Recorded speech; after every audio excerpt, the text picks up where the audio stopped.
are not in alignment with the mission and core values of the Hall of Fame.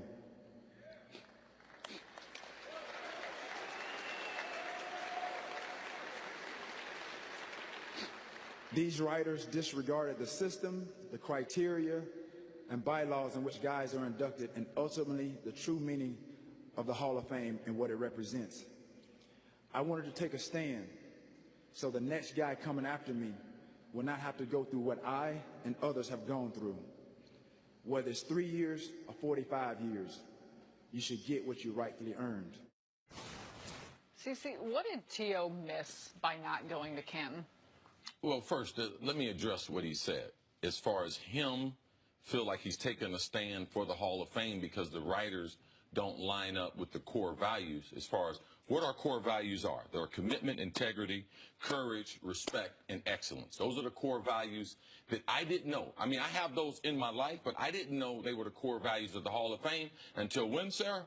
When I got in and Mean Joe Green and Lynn Swann and others began to tell me about what our core values were. So there's so much that I learned about being in the Hall since I got there that I think it's impossible to have the insight that Terrell is trying to give unless you've been in the Hall or been with the Hall of Famers before. It's impossible to have the insight on any organization. I don't care if it's the local Boy Scout troop, the NFL Hall of Fame, or a company. You can't claim to speak to or represent or preach about core values of an organization that you just became a part of.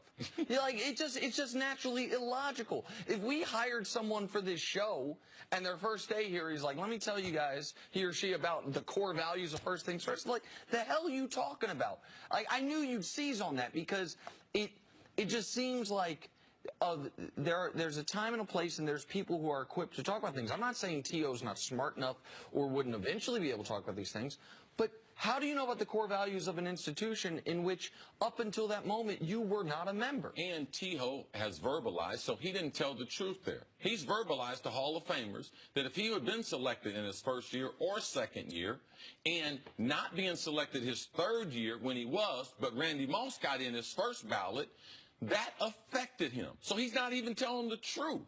Like, tell the truth. All right? The reason why he was upset was like I was upset.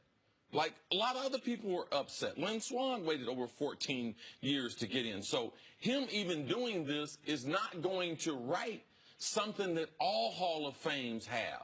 There's a wait. There's periods where guys should get in. They're not going to get in. So for him thinking that he changed the system, no, he didn't change the system to help out me and others. He didn't do that on our behalf. So that's not even being truthful or being the elephant in the room. Now, T.O., let's stop that. There's a reason why you did it, all right? And it's because the Hall of Fame didn't select you. And, tell the truth. And there's other things that you were worried about. When you're selected, typically the team that you're going in as hosts a party for you. And these parties go from anywhere from $100 up to $400,000, and they spend, I'm talking about, they have the best champagne, best decorations, all these things are right there at your party. No team said they were going to throw a party for him. San Francisco didn't, Dallas didn't, Philadelphia didn't, Cincinnati didn't. So he knew he was going to have some problems as far as his Hall of Fame, but talking to Emmitt Smith and others there at the Hall, that they would have done, or we would have done as a group, something to make sure that his celebration was on par with everyone else. Now, he's decided to forfeit all those things, but his family members and his friends, the overall experience of being in Canton on his weekend, that will never happen. Even one day, because he will come to the Hall. Okay? Because he will acknowledge and come to the Hall one day. But that weekend for his people that were significant in him getting there, it won't be a weekend for them. And the other thing, when you're talking about tell the truth, it also should be noted that he said, I'm not certain if it was in his speech or previous, but he mentioned that the Hall was essentially being petty and that they wouldn't send him his jacket. That he had to go send someone to go get his jacket for him. And when I initially heard those comments, I'm like, they wouldn't send him his jacket.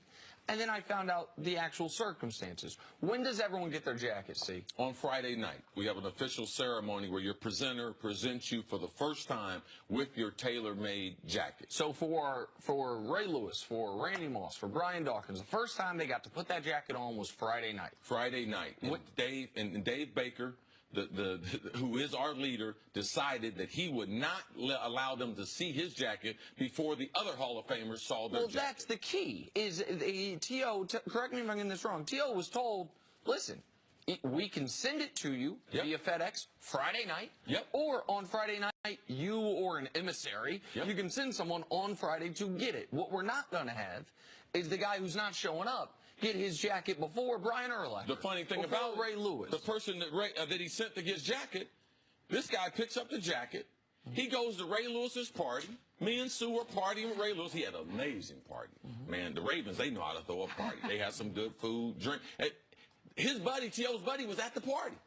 He couldn't fly out to the next day, flew to Atlanta, and drove to Tennessee with the jacket. So, man, you try not to be part of the Hall of Fame, but you got to be a part of it to be able to get your jacket. And his friend was able to experience what one of these parties is like. So I want to ask you another question, because the Ray Nitschke luncheon, this is, if people don't know what it is, you've told me a lot about it.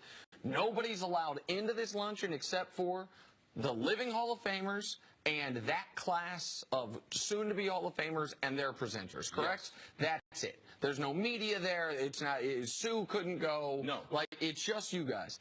And that luncheon is known for a lot of things, but at times, I mean, I don't want to say airing of grievances, but if there's things that need to be addressed amongst that group of guys, they are addressed there, because there's almost an unspoken code. We're not going to speak bad of Hall of Famers publicly, right? Like, but if someone thinks a Hall of Famer's acting a fool, that's a time where maybe a veteran Hall of Famer might say something to him. The T.O. situation was a big topic at that luncheon, correct? Yes. And do you think there will be some type of protocol in place moving forward to try to prevent this? Or is it considered such a one-off that you wouldn't need a protocol? Well, one thing is you don't want to be caught by surprise. So will someone else follow what T.O. did? It was for us to have the discussion. Darryl Green brought it up. Other Hall of Famers, Michael Irvin, Charles Haley, they are very emphatic about making sure that T.O. is represented in the room, which he was represented.